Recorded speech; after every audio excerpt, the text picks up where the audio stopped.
Thank you for tuning in to Circling Dialogos and my conversation with Daniel Zaruba.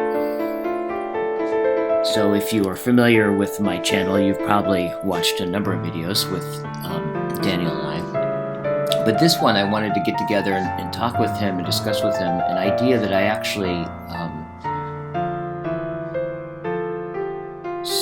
caught my attention through Daniel. And it's this notion of the eye of charity. And this practice, this, I don't know, ontological stance, if you will, existential ontological stance, strikes me as profound, especially as you start to go into the depth of it and realize that really it's the eye of charity is this relationship to being, such that the eye can learn to see and apprehend the good through the most horrific and respond in a kind of self-emptying that becomes a clearing or the opening for the good to shine forth, in a sense, midwife the good into being. It's striking to me. I've had many experiences with circling, and I feel that a lot of circling is about this phenomena, about this attuning to another with that eye of charity. You could almost say, you could also call it, like, I would imagine the eye of an eye of self-emptying, right? Because to learn how to see at deeper and deeper levels, such that one begins to see being so deeply that the act of seeing transforms the seer continuously. So, Daniel and I talk about this. We kind of enter into it through reading a passage from Bentley Hart, where he talks about the eye of charity, just to kind of get the conversation started and to get some distinction around it. And then we start to kind of go all over the place with, sinking into this, to the profundity of this notion. So more to come with this. If you are interested in working, some housekeeping here first, if you're interested in working with me one-on-one, I am taking clients right now. Just go ahead and email me and we'll schedule an exploratory session and discuss further and see if it's fit. We have a Circling into Dialogos workshop coming up. The course I teach with John Vervaeke and Christopher coming up in about a month or so. We have weekly events for circling, drop-in events. We have weekend intensives for circling, and we have year-long trainings. All the links for that is below in the show notes. Thank you so much for your attention and your openness to whatever it is that you're seeing and hearing through these videos. I really appreciate it so much.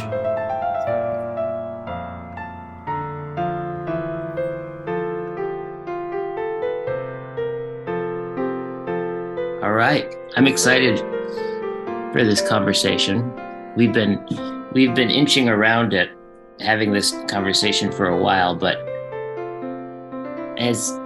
because I feel like I'm just getting to know.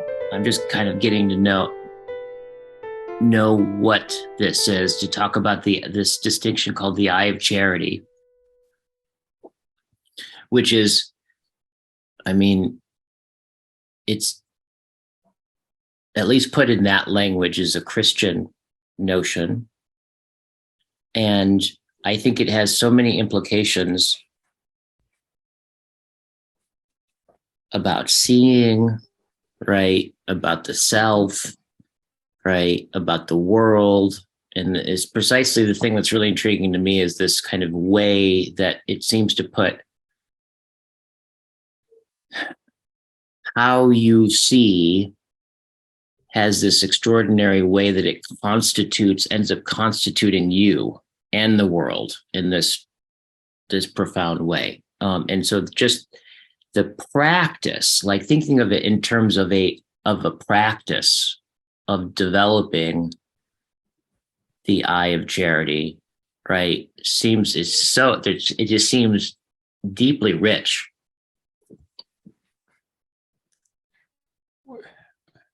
We could go into the theological route, but maybe we'll do that later. Mm-hmm.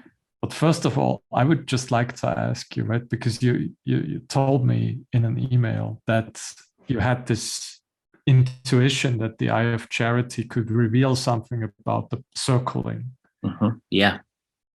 Oh, yeah. And yeah.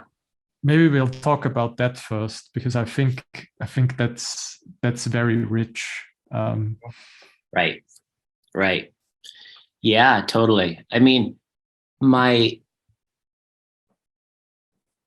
sense is that circling can definitely give you a sense of that, right? Especially because it's all about really facing each other and perceiving and seeing each other, right? And that having it be a very like deliberate, concentrated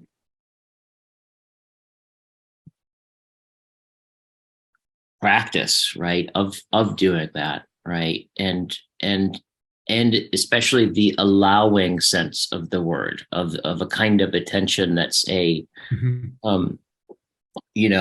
attending, being attentive to, like not a wanting attention, right? But a letting attention, allowing attention. So all of those kinds of things. And I think one of the experiences that people have, over and over and over again, is this immense sense of seeing the good in someone, right? Yeah. And like to the point where it's not even just the good in that person, but this sense of catching sight of the good itself in that way. That seems to, which I think this is fascinating about circling, right? And why I think that it's not, it's not psychology, it's not therapy. And I think this is one of the reasons why, right, is because one of the main ways that you practice circling is learning how to facilitate it, right? And I think that people are drawn to learn how to facilitate it. In fact, that's become basically the way that you practice circling is you learn how to facilitate it. Is precisely this I, right? Both I and I, right? The two senses of the words, the visual I and the I, right? And that the experience of seeing, when somebody perceives that good in someone else, there's a corollary sense of themselves that's ecstatic, right? And I think it is a kind of experience of when they see that and it shines forth, the self has this kind of emptying quality, or this spatial dynamic, or this, this sense of becoming, being kind of like, in Heidegger's term, like the clearing, right? That just wants to be, it's almost like this sense of that when you see that, all you want to do is make room for it. And there's an inherent sense of,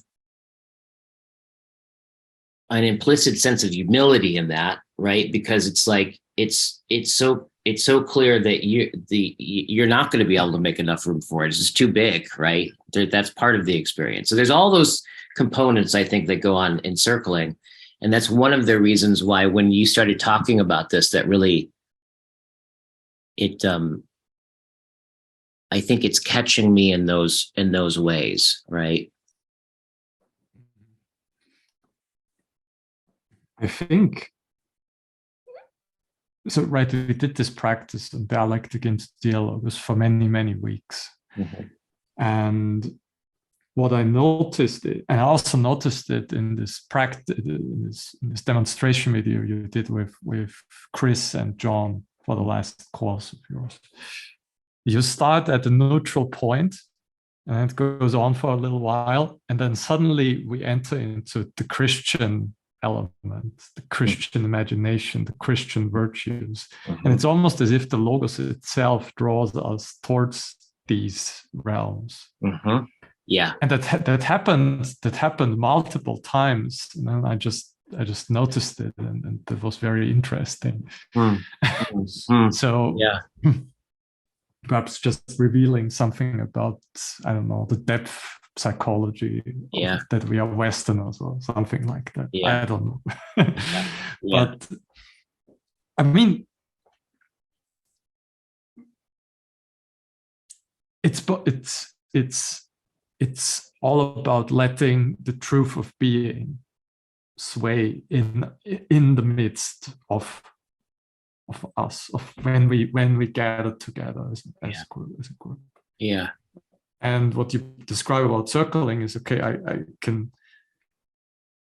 can see now what you said, right? You can just see a person as he or she is in his or her truth. Yeah. And that gives you a hint also then of the good itself. That kind of like gathers all these particular instances of when that happens in a kind of more overarching ideal way. Let's say this is the idea of the good after.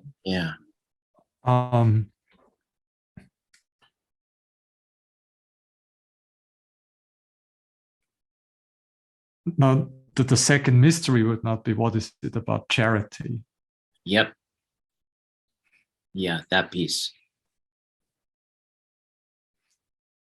And what is it also about? And this has to do also with the ontological wound that you mentioned in this kind of like it has to do, and we could segue into the theological element for a little bit. It has to do with this embracing of when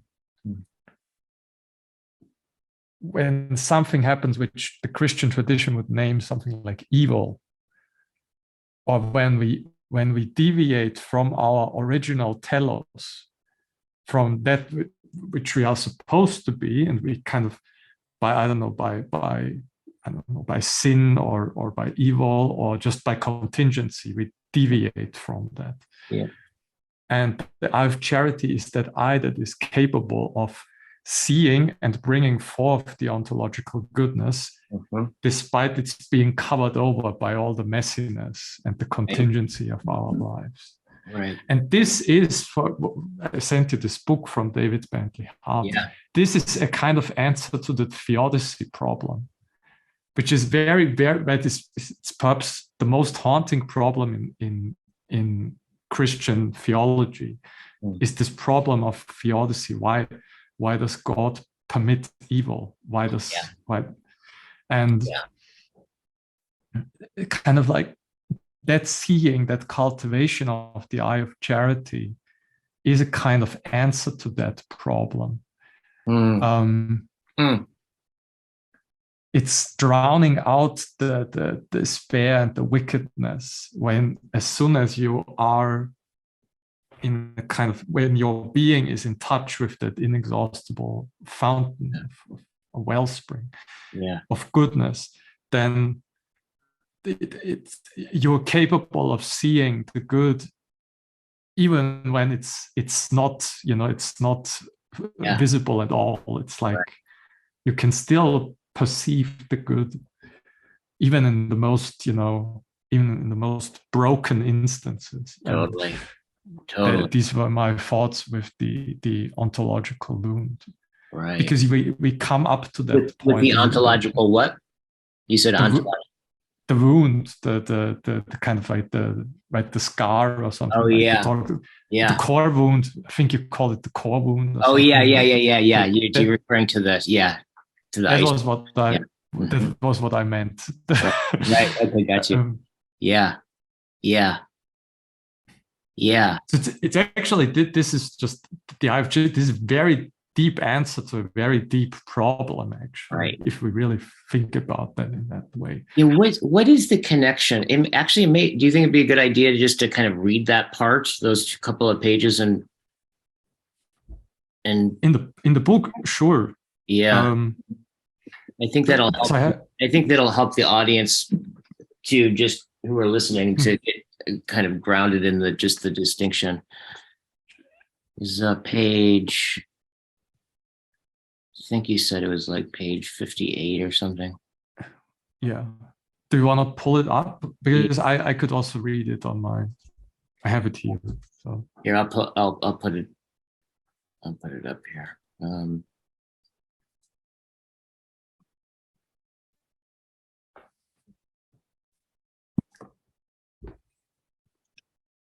There you go. What page is it, Daniel? 58. That was what I sent you, but okay. Yeah, many. So this book is The Doors of the Sea from David Bentley Hart. Is one of his earlier books, and he had written it as a kind of response to that big tsunami catastrophe in the Indian Sea in 2004. Right. So maybe some of you who listen to this recall it. This happened on the second day of Christmas, so in late December in 2004, and there were hundreds of thousands of dead people in like India and Sri Lanka and so on. Yeah. So it was a devastating catastrophe, and then David kind of goes through. He starts by quoting Voltaire, who and Kant in a sense. So Kant and Voltaire were both. There was this great earthquake in Lisbon in the late 18th century, which is also that gave rise to all of that really to the Enlightenment. Right. And the kind of like traditional Christian faith was shook because that was on the 1st or 2nd of November, so which is also a holiday in right. Christianity. Right. And this was in Lisbon, and Lisbon, which was one of the most pious cities at the time, was completely destroyed. Oh wow! And I think there was a prison, like a prison castle, so that was a little bit elevated. And the prisoners all survived, or like all the bad people survived. So it was. Oh, wow. You couldn't even think about something like that. And also the Portuguese king then refused to ever go back to the city and had a kind of tent castle somewhere outside of the countryside. Yeah. Wow.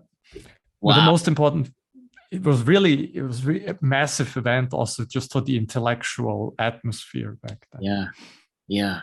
Totally. So David starts by Voltaire, and Voltaire is just, he's just describing, the natural evil, so to say, the evil of natural catastrophes. Yeah. Then at the same time, he says that was too early at that point to have really kind of like. He segues into Dostoevsky, saying that Dostoevsky's understanding of that whole problem of theodicy was much deeper. Yeah. And then before that, what we will read, he goes through how Ivan Karamazov, So the Brotherhood is kind of like atheistic, secular, rational. Mm-hmm. He poses this to Alyosha. The Brotherhood is the monk, and he's kind of listing some like evil deeds that the human being has committed, that really horrible things that Dostoevsky did not invent by himself, but that he had read in a newspaper or that he had gathered from sources. So like, a little girl is, I don't know, put in the outhouse in a freezing night and was tortured by the parents, and she's praying to gentle Jesus, but nobody comes and helps her. And it's this moral outrage about this world where kind of like the tears of a child do not justify all of this. That's, I'll make it very short, that's the argument that Ivan poses towards Alyosha. Now, Dostoevsky doesn't give a direct answer to that problem, but after that, there's this, Ivan tells this to Alyosha, then there's the Grand Inquisitor story. And then we hear about the starets, Zosima, who was modeled upon a real starets, kind of like in Russia. And he is kind of like giving the answer, but it's an indirect answer. He's just laying out a different vision of how a human being can behave in the world. We'll just read that now. That's probably a good context. Yeah, I'll go ahead. I can read it. Okay, this is page 58. This is from what is the name of this book? What is it called again? Doors of the Sea. Where was God in the tsunami? Yeah, by David Bentley Hart. Okay, in the brothers Karamazov, the starets or elder Zosima, whom Dostoevsky modeled upon a real starets of the Optina monastery named M. Rosie, as well as upon various Eastern Christian saints. Got all these Russian terms. Constitutes a kind of answer to even, though not certainly a direct answer. Rather, in his person and in his teachings, he represents so radically different a perspective upon the whole of created reality that it is almost as if he and Ivan inhabit altogether different worlds. And in a sense, they do. He is most definitely one who sees paradise all around him, now, in the present moment, and who believes that this paradise is real and accessible to anyone who will look for it. But that, of course, begs the question: how can one look for paradise in such a world as this? So Zosima tells Alyosha that one must love not only all of humanity, but all of God's creation. One must love it as a whole, and its every atom. One must love every leaf, every ray of light, every animal, every plant, and even every inanimate thing, until one takes in the whole world with an all-embracing love. One must treat all beasts with measureless tenderness, and should even, though it may seem absurd, ask forgiveness of the birds. Above all, one must pour out one's heart in the love of children. And in this ecstasy of universal charity, one will come to see the true mystery of God dwelling in all things, and will come to understand that mystery ever more deeply as each day passes.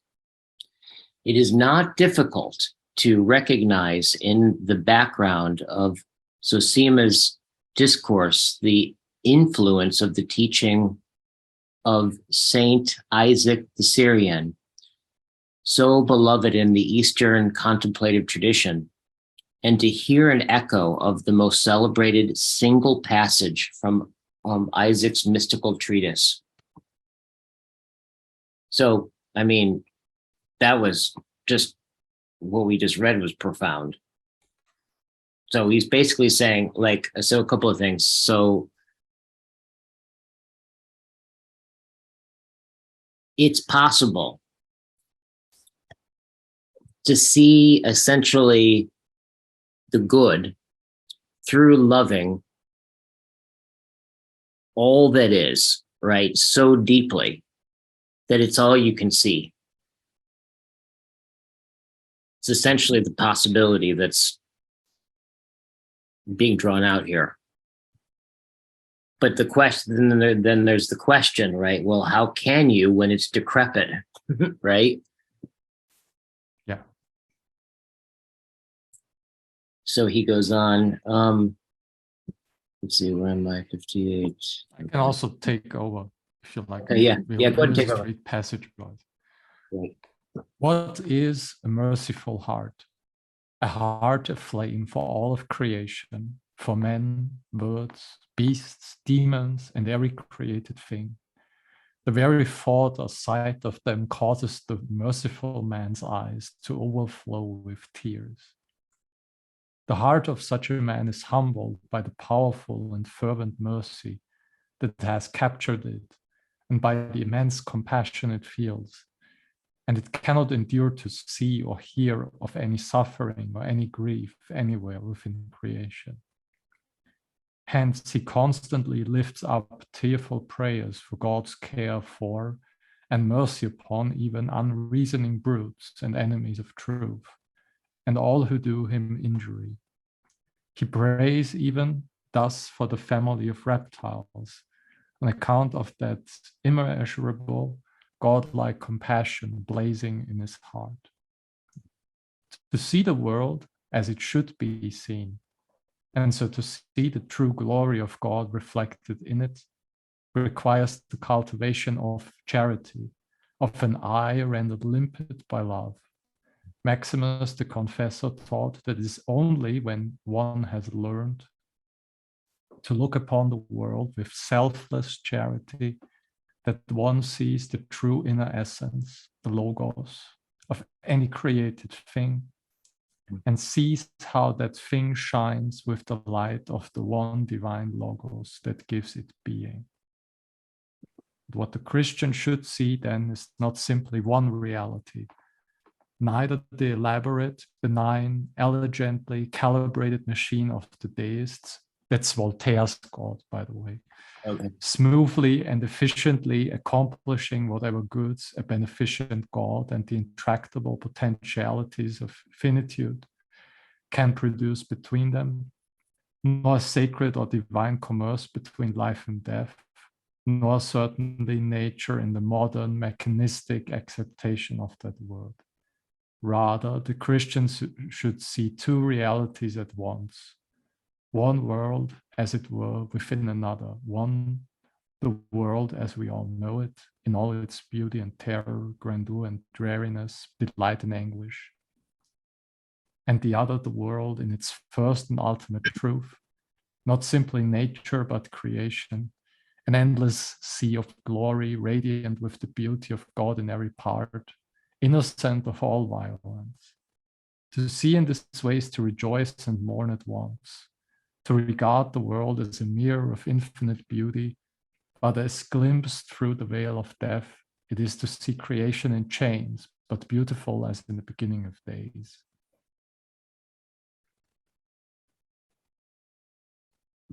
Can I take over? Yeah. Yeah.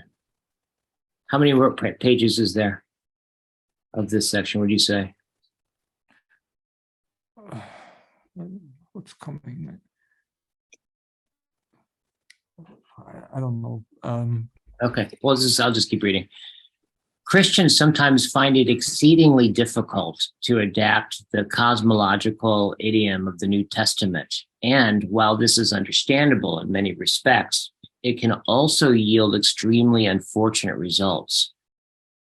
It is strange enough that the skeptical demands of Christians that they account for evil, physical and moral, in a way that draws a perfectly immediate connection between the will of God for his creatures and the condition of earthly life. It is stranger still when Christians attempt to oblige.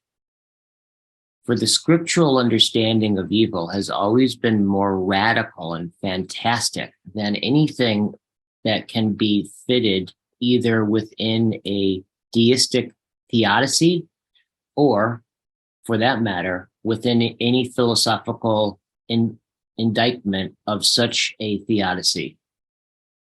Christian thought from the outset denies that in themselves suffering, death, and evil have any ultimate value or spiritual meaning at all. It claims that they are cosmic contingencies, ontological shadows, intrinsically devoid of substance or purpose. However much God may, under the conditions of a fallen order, make them the occasions for accomplishing his good ends.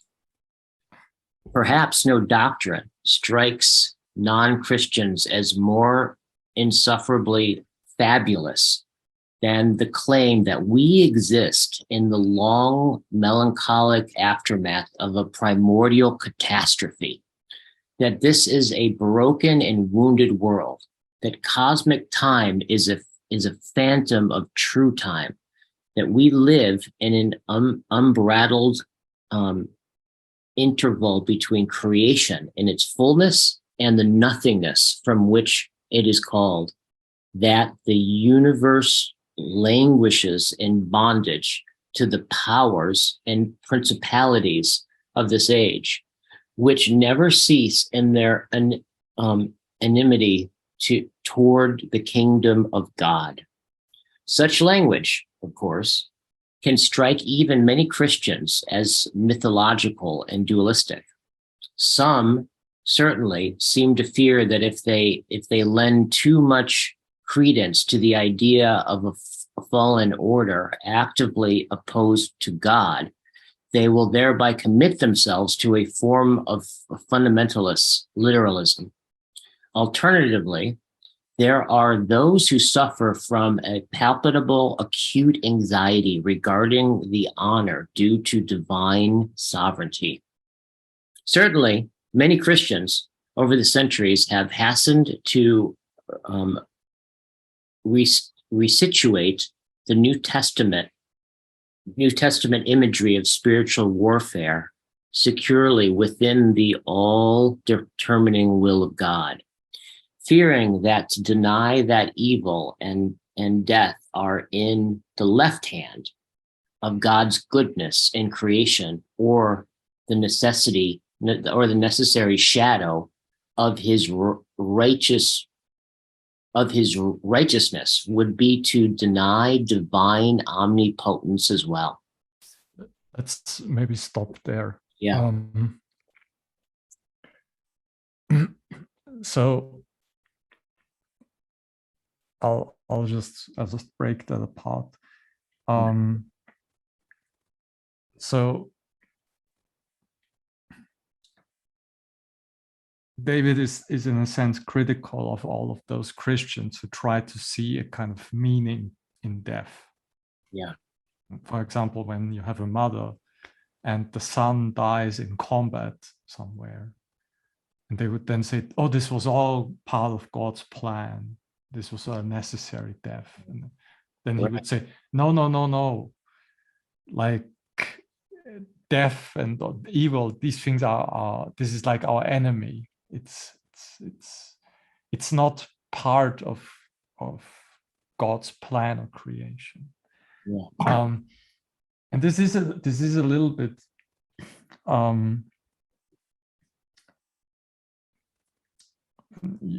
one would have to understand that, like, Christian theology is very influenced in a sense by Aristotle. So Aristotle has this idea that things have a telos, they have an end.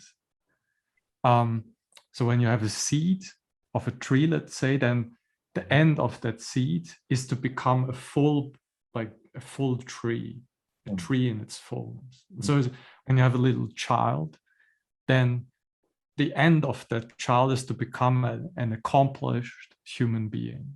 Mm-hmm. Right. If death or contingency, anything interrupts that, then this is not wanted by God, so to say. This is not part of some necessity or so. Yeah. So, and the eye of charity is, in a sense, is always it's just I think it's just a longing, so that these all things, all of creation, so to speak, in the Christian idiom, can reach that telos, can reach all those ends and become an accomplished thing. And despite all the things that are inhibiting that being called towards fullness, that journey from, so to say, from nothingness. So because for him, all things are lifted or elevated out of nothingness, creatio, so creation out of nothing, creatio ex nihilo, and then they have this journey almost towards fullness. But death and evil and contingency are kind of like interrupting that, twisting it. And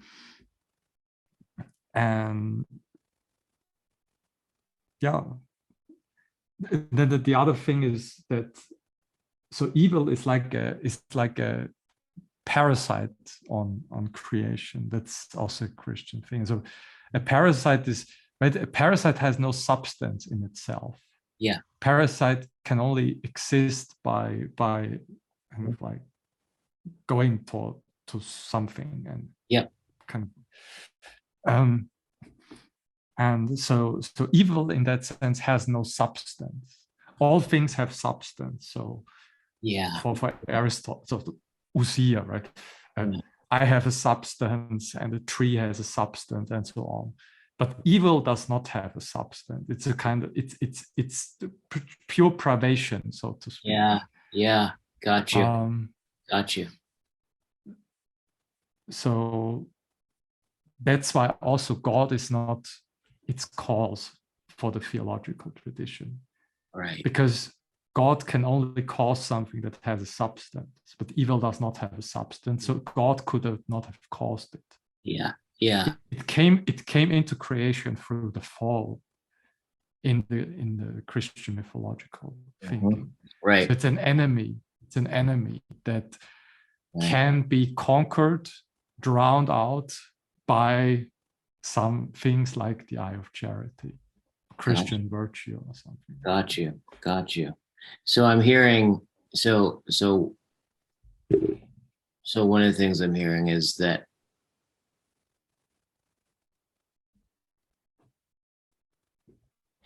is it in some sense there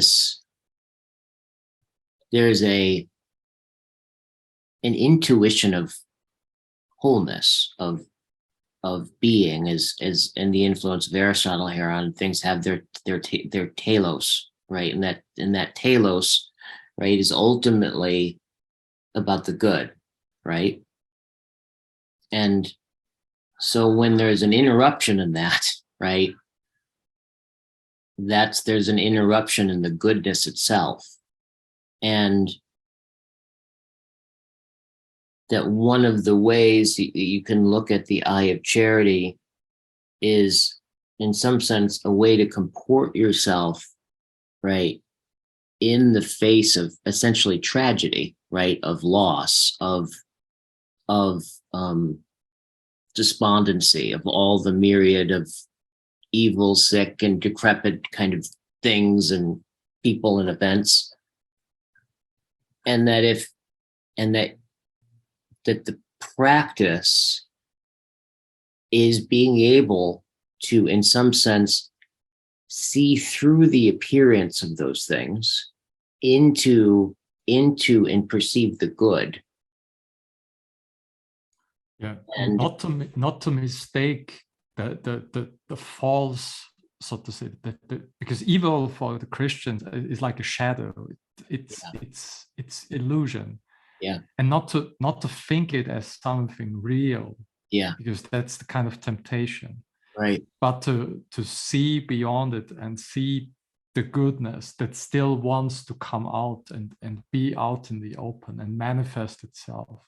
Totally. As the real, so to yeah.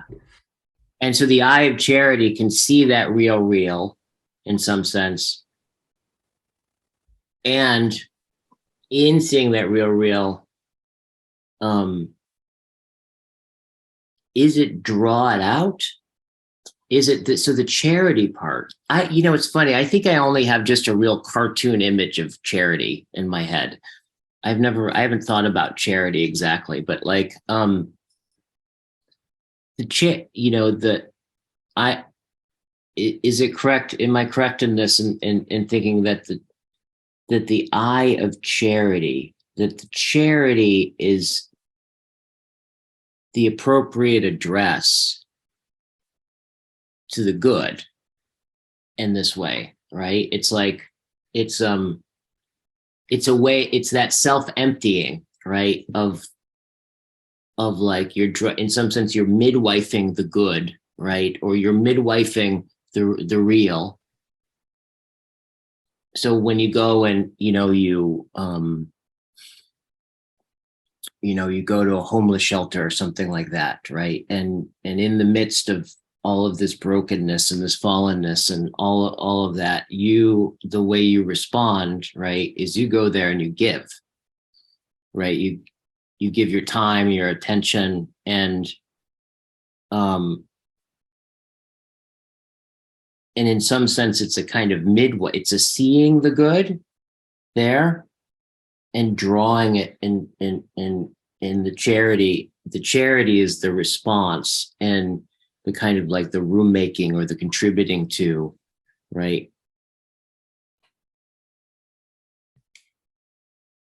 Yeah. Mm-hmm. Right. There's maybe we can, I don't know, we can play around with this. Yeah. I just had this idea.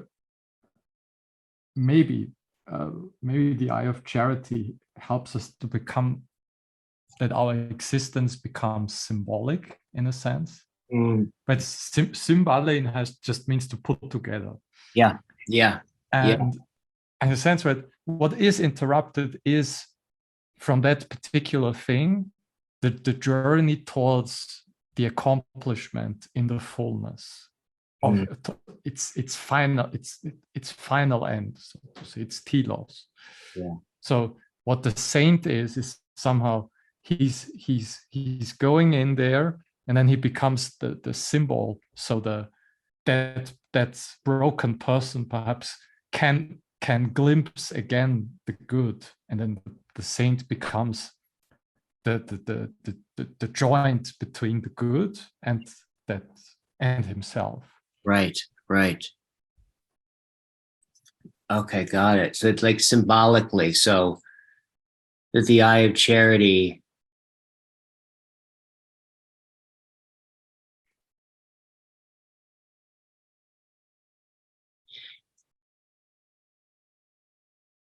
in some sense. Well, do you mean kind of like in a sense of like that this is the eye of charity is it turns our life into a symbol. Yeah. Yeah. And that so for example, I can, in other words, as you said, a symbol is to bring together, right? I can walk out the front door, and what I see is the way that the world is brought together. And when the eye of charity is developed in me, right, I can perceive the rips in that, right? I'll start to notice the poor. Um, I'll start to notice all the dissonance, right? The pervasive sense of nothing, and all the different ways that things can go south. However, what I'll see with the eye of charity is this opportunity to bring together, in some sense, right? Of I'll like kind of I'm getting this image of like, I often think about this. I kind of see my life as like a field, right, of a woven fabric in a certain sense, right? And like, um, I'll see in this field a particular pattern, right, that has lost connection to its wholeness, right? And Yeah. and my response, right, will be to restore, right, is to respond in a way that it restores that sense of the good or the wholeness, because but it it it it's predicated on this deep sense of this I that I've developed, right? Like two, and it's interesting, these two both ways of using that I, like I that you can see with, and I, the one I am, right? Um, both of those seem really, really poignant symbolically, right? In this, because I mean, if we just play this forward, as I give more, right? As I develop that I, and therefore see, right, more of the world to respond to that's disconnected from there, has the schism, have fallen basically, and I respond, right? And in that response, a restoration happens, right? I'm simultaneously, I'm I'm deepening my ability to see in this way, it seems to me, right? So I'll be able to see more and more of the way things are together, and when those things are are dissonant from the good, right, or lost its wholeness, like my ability to see it, to that, and respond to that is going to be dramatically different, or deepen as it goes on, right? But I think what we're talking about, like, so I get the sense with the sense of this the eye of charity kind of can turn my entire life into a symbol. Right? I can see everything through this, right? We're talking about the cosmos itself, right? Yeah. Mm-hmm. You become a kind of, yeah, like a clearing, so Yeah, things can find again the way towards their fullness. yeah, yeah, You become a living reminder of what it means to be good, what yeah, goodness is. yeah, yeah, totally, totally, And you also remember the good, and then right, you help others just by your sheer being in the world, so to say. right, totally. So your being in the world becomes a symbol. Hmm. Yeah. Yeah. It's interesting because I'm just calling to mind like experiences that I've had um being in nature, and where like an animal, right, in some sense has seen me having this experience of being, and it's a profound experience, like being kind of having an animal like to come into salience of an animal, not as prey, but this just these, unique moments of in some sense being beheld, right, in the gaze of of the animal. And there's something extraordinarily restorative about it, right? And I think that this is oftentimes too in circling this, people talk a lot about, I mean, they talk about this probably more than anything else, this experience of being deeply seen, right? Mhm. um and so as we're talking about this in terms of the eye of charity and being deeply seen, that just makes a lot more, it just deepens that sense of what's going on there. Mm. Mm-hmm. Mm. Is circling, did circling ever draw from the religious traditions in some sense? I mean, not explicitly, but I mean, people end up talking more religious than you'd hear in church, right? Um, but not explicitly, no. Because my suspicion for a long time is, and that's why I said this before, that when we started with the dialectic and Dialogos, and we just end up somewhere in a religious place where we all Yep. use religious language. I think we cannot avoid that. Right. They're just, when as soon as we come to the depths of what it means to be a human being, I think we have to use religious language, Yeah. because it's the most suitable for the depths of those Yeah. experiences. Right. Um, but it is, I mean, the Christian tradition, right? It is what you see said about it, like a predator. You know, Mm. when you, for example, when you're facing, for example, think about I don't know, let's say you're a victim in a war, and you sit face to face with the person that tortured you, for example, Yeah. Yeah. and then and you're very seen by that person, let's say. And then the Christian dictum is, of course, that you should also forgive that person, and Right. to see even that person with the eye of charity, that is very difficult. Totally. Most people might not able to do it. Yeah. Yeah. Oh yeah. And so it is very difficult. That's Totally. all I'd like to see. That's the.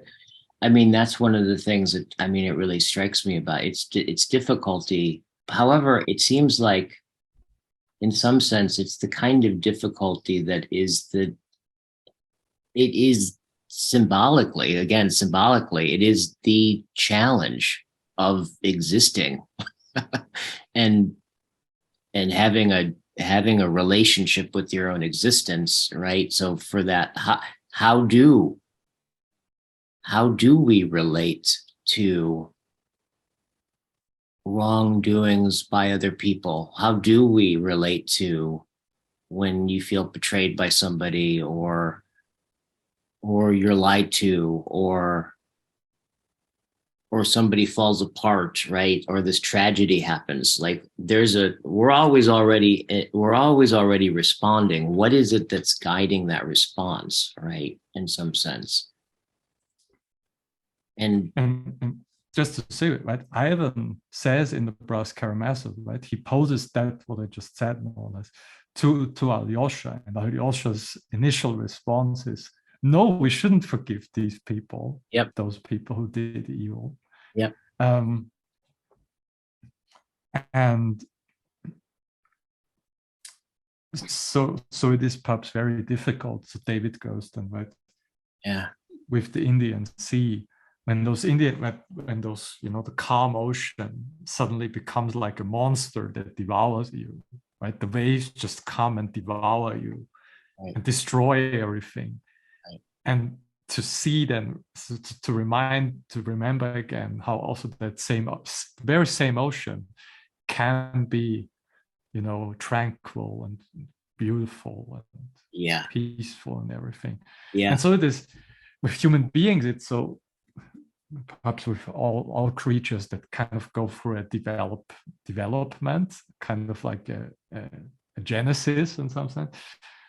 Perhaps it's only often with mothers, right? You have like a son, and the son is, I don't know, until he's 14, he he pursues his interest and he's doing well. And then I don't know, maybe a little bit after that he becomes addicted. And this is like a deep, it's just in a valley of hell for like a couple of years. And then to have that memory present of, oh, he can also be good, and I know what his purpose is.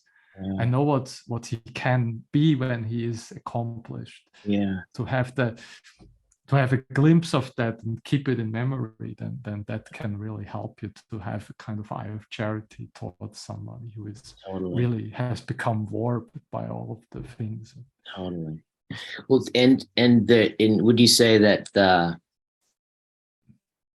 so there's that sense of like having known someone, right, and seeing them at their best, right, and then remembering that when they're going through hell, to remind you of the full reality of this person, not just the appearance of this particular slice of their life, can afford you to respond, right, with charity, right, in that way.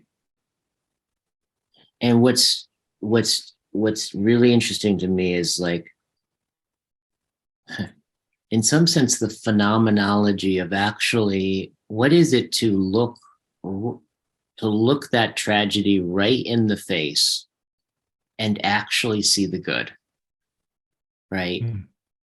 Like to actually, I think that's what I'm hearing, the telos of this practice, the end of this practice, or the aim of this practice, in some sense, that, right, is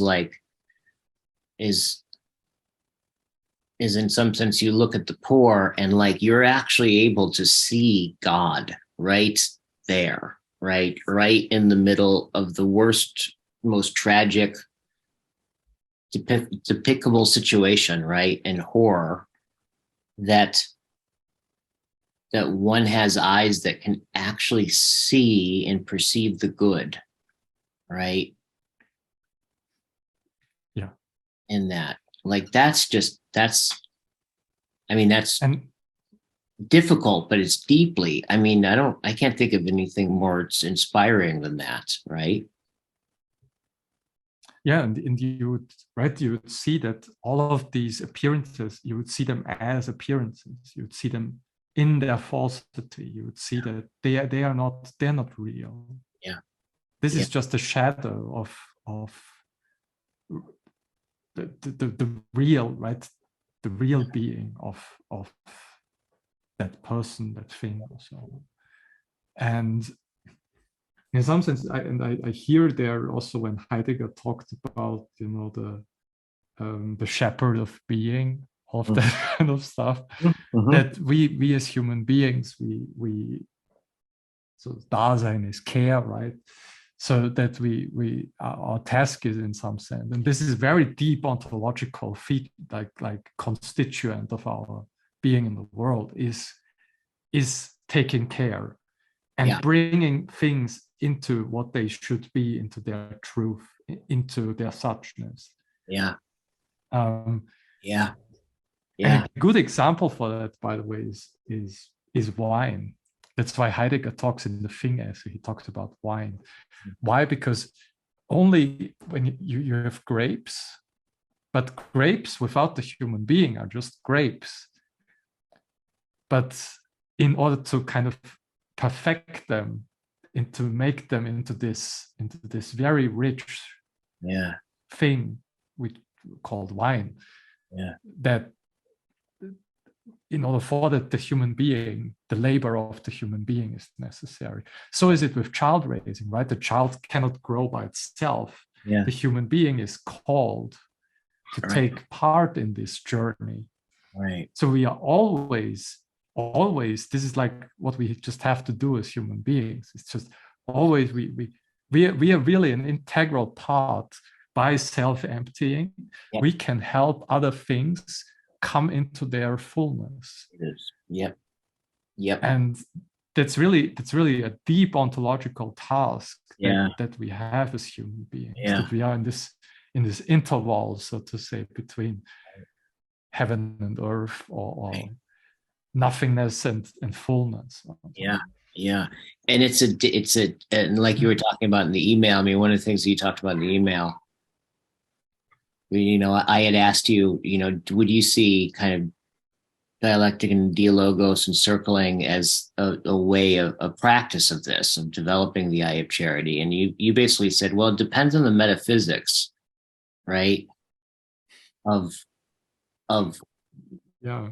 of how you understand it. And I think one of the things that you said is like, if the metaphysics is kind of a Cartesian, right, sense of, you know, about subjectivity, essentially, subjects and objects and standing over against things, and right, that all of that, that it may have it, that that it that you're not going to break out of that self-enclosure, right, unless there's an ontological understanding, or the practice is grounded in some sense, um, something that isn't, because I'm just kind of getting the sense what you're basically talking about is this way that the sense of yourself is no longer just I'm over here and you're over there, right? And then we do this exchange and I may give to you and that may contribute to you over there.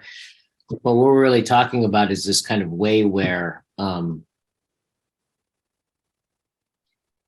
my being can be part of the tapestry of the good, right? In some sense, my sense of self can be a revelation of being, right? Seeing itself and restoring it to itself, essentially, right?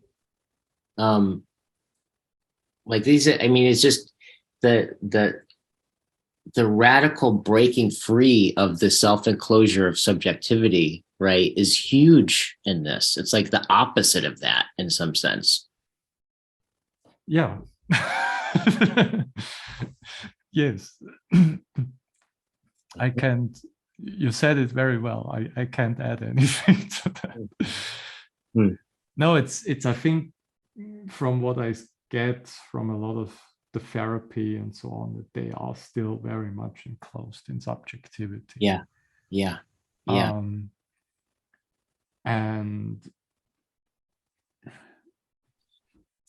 mean, it is still when you really do, when you're really a good servant, let's say, to human beings in your practice, Mm-hmm. it's still better than nothing.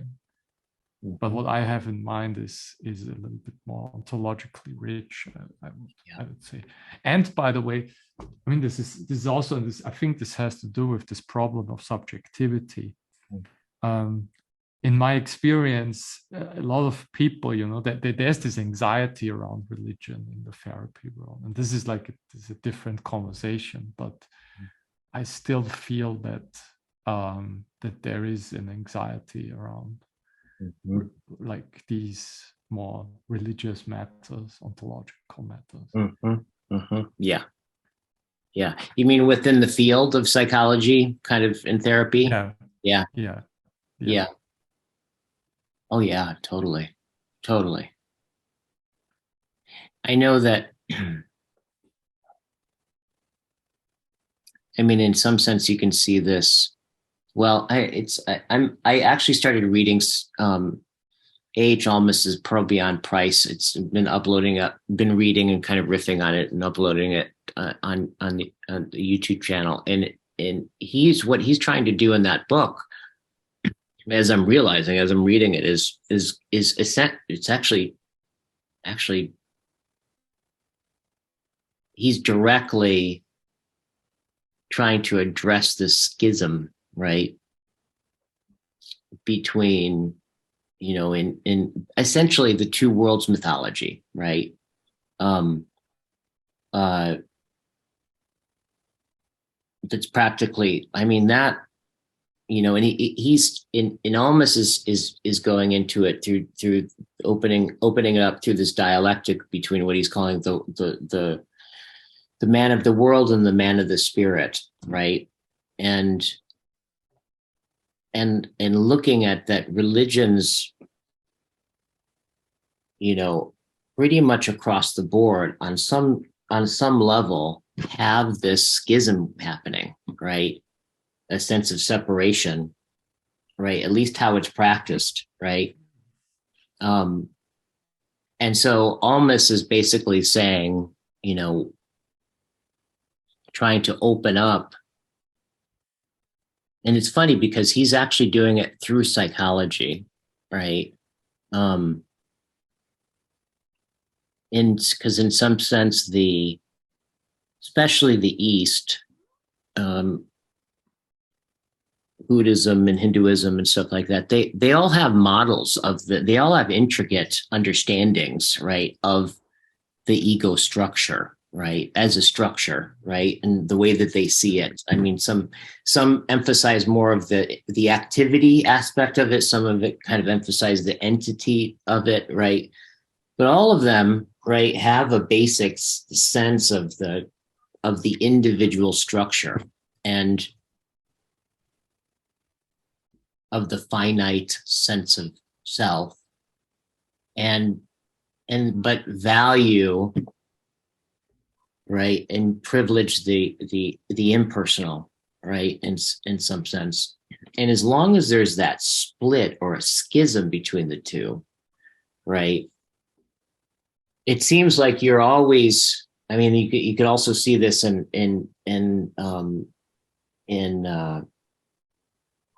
the German idealists, right, trying to, in some sense, trying to overcome this split between subject and object, right?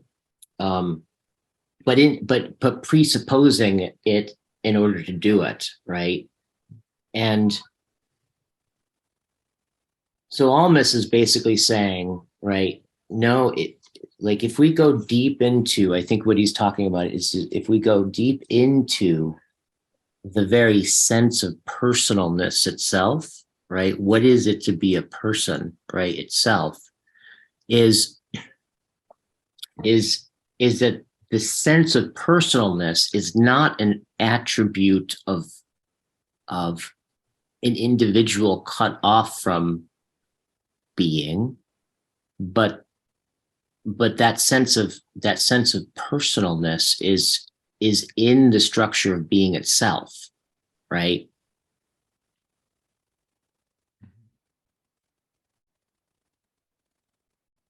Mhm. And it's kind of like, I joke about this a lot, but I'm kind of not joking at the same time. Is like this question of like, well, why did the why did the unit, or like why did the Big Bang grow a nervous system, right? In some sense, there's um, what is it about being such that it was possible for something like an individual sense of self to arise, right? Like that maybe that's the conditions of possibilities are in being itself, right? What is that aspect of being? But it belongs there, right? It's not, it's there, that there's an ontological sense of that, right? And so kind of wedding, in this book, he's kind of doing this dialectic where he's kind of, we're going deep into that, into the guts of it. But what he said is that the thing, it wasn't until psychology came along that your ego started to be modeled, right? Like this, like not just the overall structure of the ego, but all of the substructures and how it developed, right? And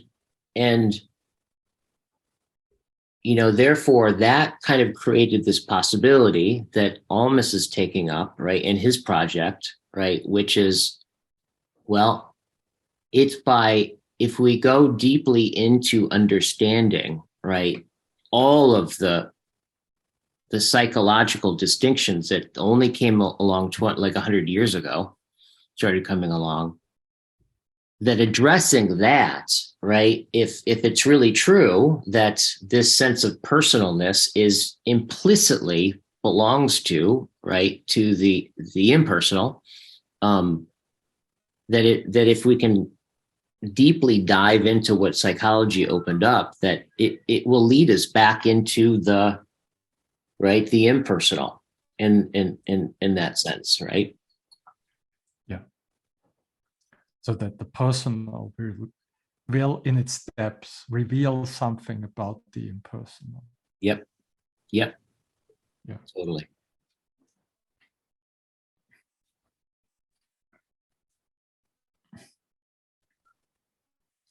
I mean, I would just emphasize, right, in Zen, when you have the ox herding pictures, which kind of like depict, right, they also, this is like a developmental structure, right, of the typical life of a practitioner of Zen, from like having a first insight, let's say, into goodness, which is the ox at first, which is something like this other self. Yeah. And then you end up, right, in seeing shunyata and tathata, so emptiness and suchness, things as they are. So this is also with the eye of charity, right? I mean, I always think about Plato there. We cannot look into the good right away, but it has to be done in an incremental way, step by step. You cannot see in the very beginning the goodness in, let's say, all the brokenness, and you will have doubts about God, and you will have doubts about the good. But that will just, when you practice that really rigorously, then it will help you to cultivate that eye of charity. Yeah, totally. So the developmental aspect is really, really important, I think. Oh, totally. It's interesting, right? If you say we're circling, right? The goal is to facilitate. Yeah. So you start out, right? And there is a trajectory. But it's important, right? It's always important just to remember that. Remember that, when you see it once, right? The goodness in somebody. Totally. And that you're not deceived, Plato would say, by the shadows. Yeah. You could also, right? You're not deceived by the core wound. Yeah. Or when the person, I don't know, becomes again addicted, is again, has again the same problems that he had 5 years ago. Is again in the self-deceptive patterns that he had. But you always remember, right, the goodness. Yeah, totally. And I think again that, I mean, this is a good point that you made with, I think, and that's why I think, right, John once bemoaned that, for example, the University of Toronto doesn't have psychology of religion as coursework or a department of it. And he kind of bemoaned that, because I think that when psychology kind of stops at these superficial levels and doesn't go all the way down, like what Freud, right? Freud and Jung, right? Freud excavated a little bit, and then Jung excavated even Yeah, more. yeah, yeah. Then I think then we cannot avoid contact with the religious dimension or all these. That's the one thing I've just appreciated, um, I mean, one of the places I've really learned this is actually through circling, is this kind of way where it's like the way someone moves their hand in a particular way, right? If you follow that down, you follow that thread all the way down, every thread connects to these deep understandings of being, right? These deep kind of, well, these presuppositions, these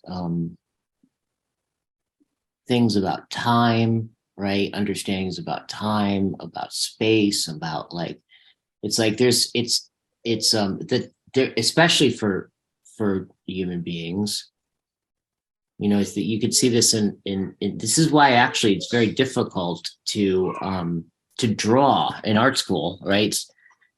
The human figure is one of the most difficult things to draw well, right? And the reason why is because every single part of the human being is meaningful and dynamic. In other words, everything is a communication, right?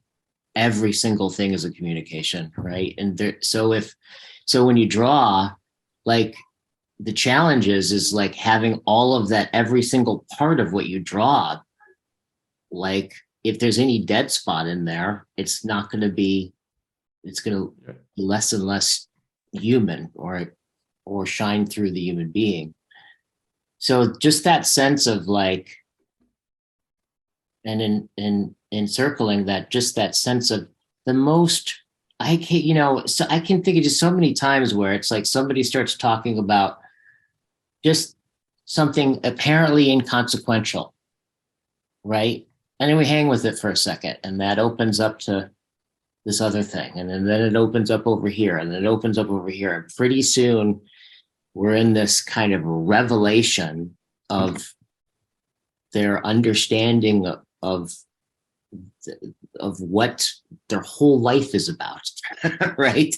Like, that it seems to me that every part of ourselves, that every second, right? Yeah. There's no dead spot. In other words, it's it's dynamic and expressed. These deep levels of meaning are all. It's just always the case with us, right? Yeah.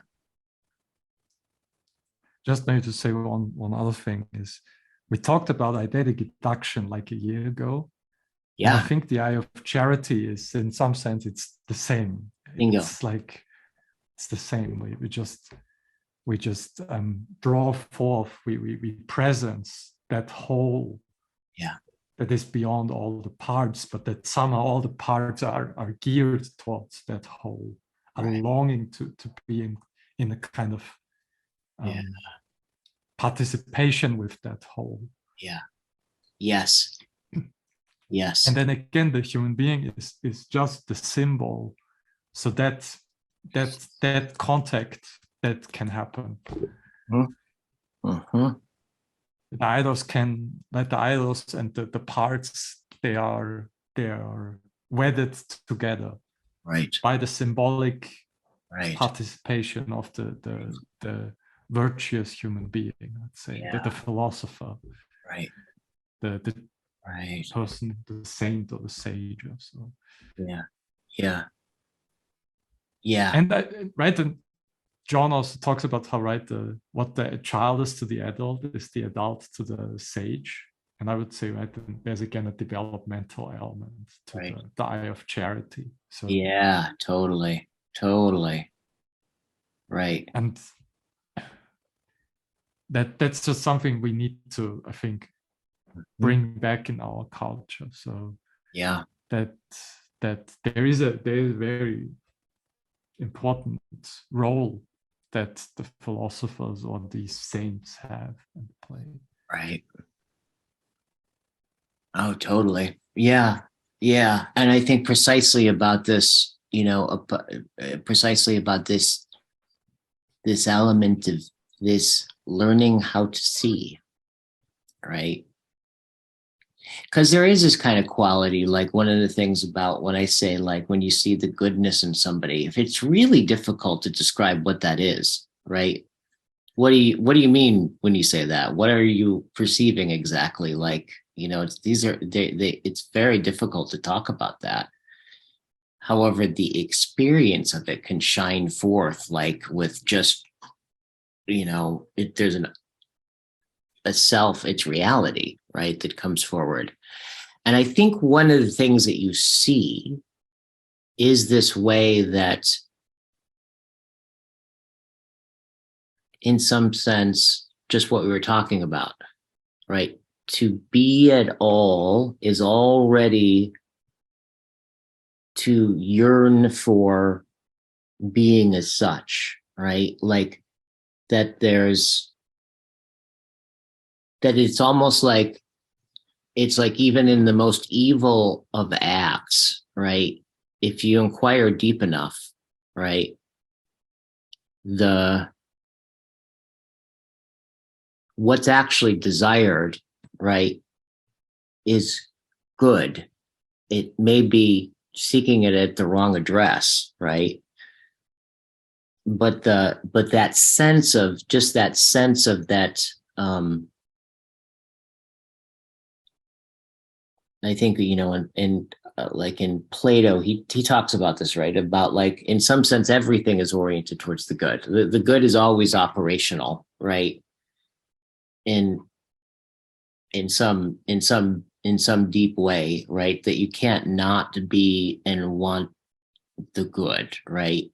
In some way. But I think I'm being clumsy and kind of trying to describe this, but I think that's kind of what, in some sense, you see is when you see someone's, the depth of their being, what you're actually seeing is this being um, that yearns for God, right?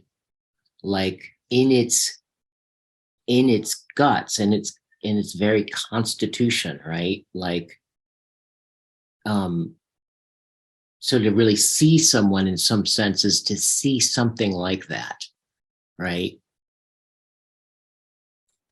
And in some So, ways, the more broken they are, right, the more contorted it is, right? The more, the more ill they are, or something like that, right? Um, yeah, I can just feel that as through this conversation, kind of coming back around to that, just imagining that is like there is something that wants to look there, right? Wants to look there. And this is what's interesting. It's not what we're talking about is not like looking at the tragedy because it feels good or something, right? But it's from the eye of charity perspective, and the way that we're talking about it, it is the opportunity to midwife in some sense, right? yeah, yeah. And we can actually, I think, become attracted. That can become something deeply attractive to us, right? And I think you see that too with people, right? Like people, they go and they contribute to charities and they donate their time and they are charitable, and there is a sense of an exhilaration about this, right? And I would imagine some of the exhilaration has to do with, right, this sense of midwifing the good, right? There's like a possibility or an opportunity that the schisms, that you see the schism, you see simultaneously the opportunity or the possibility. And that's what kind of can draw you towards those things, and that you can actually start to find those kinds of things in themselves in some very deep way beautiful. Mm.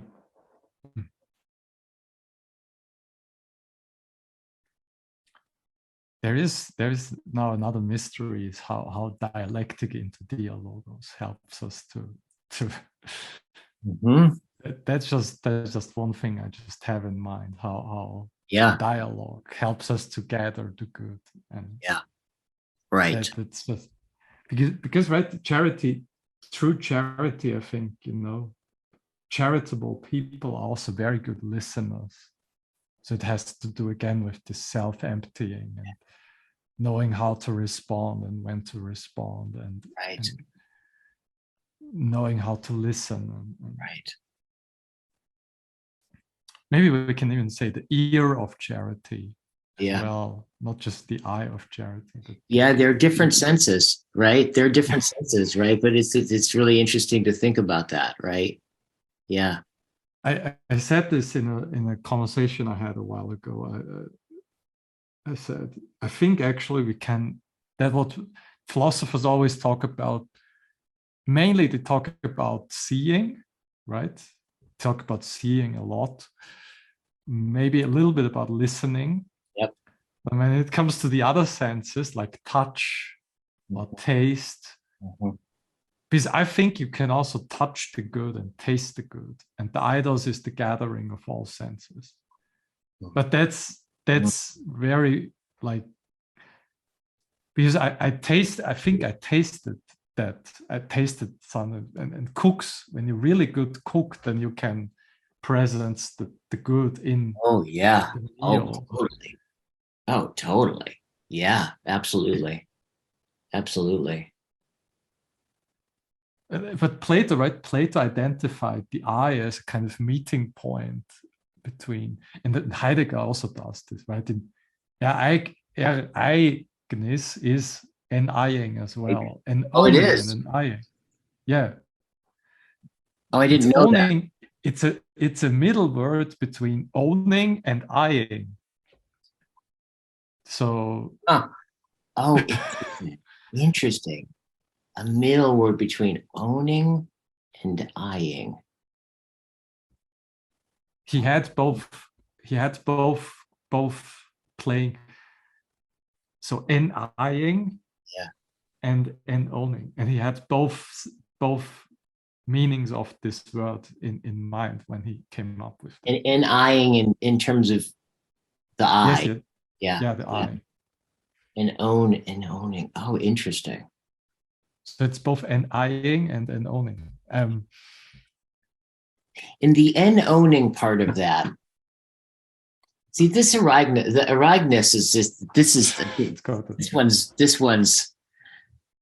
one's it's so slippery for me, the kind of grokking Aragnes. So the en owning part, is that is that another way of saying the en owning is a way of saying kind of a deep sense of comportment of the way I comport? Is it like I would say it's the inherent that we natively belong to being.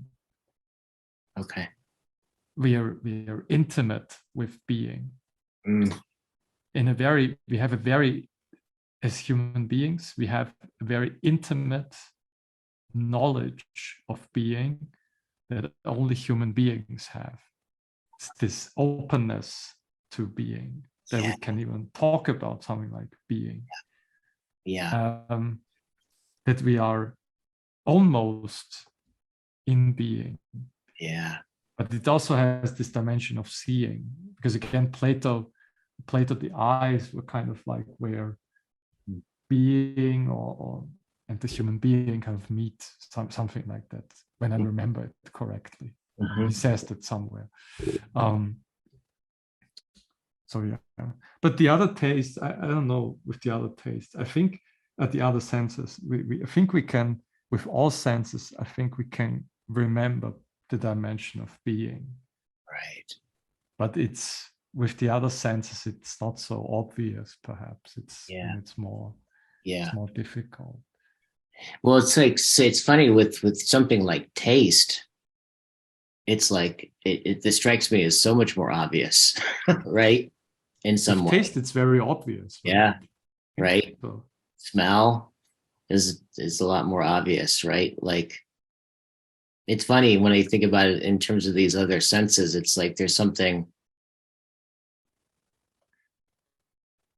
And I think we all have, we cannot describe it, we cannot really say it, but we all, I think, have a distinct memory when we eat something real or we smell something real versus we eat just, I Yeah, don't know, some McDonald's fast food, yeah, some strange food, or right, some right. we smell a very artificial um, Yeah, perfume or so, but or when we have a kind of, when we the perfume of being. Somebody said about used right. that expression once. The perfume of being. Well, I think that's Almas actually. I think Almas talked about that, the perfume of being, right? Mhm.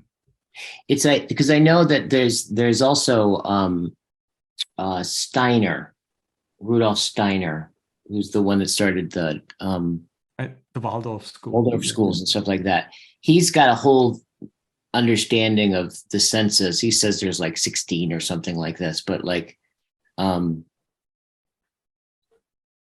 but that each sense is it's something like the sense is a sense for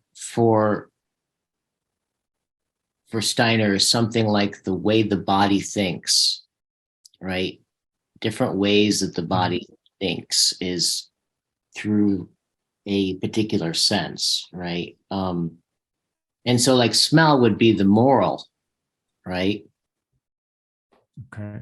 Right. I can't remember all of them, but it's I can send you I can find some of this stuff, but it's really fat. It's really interesting the way he talks about that, right? Is like a sense is um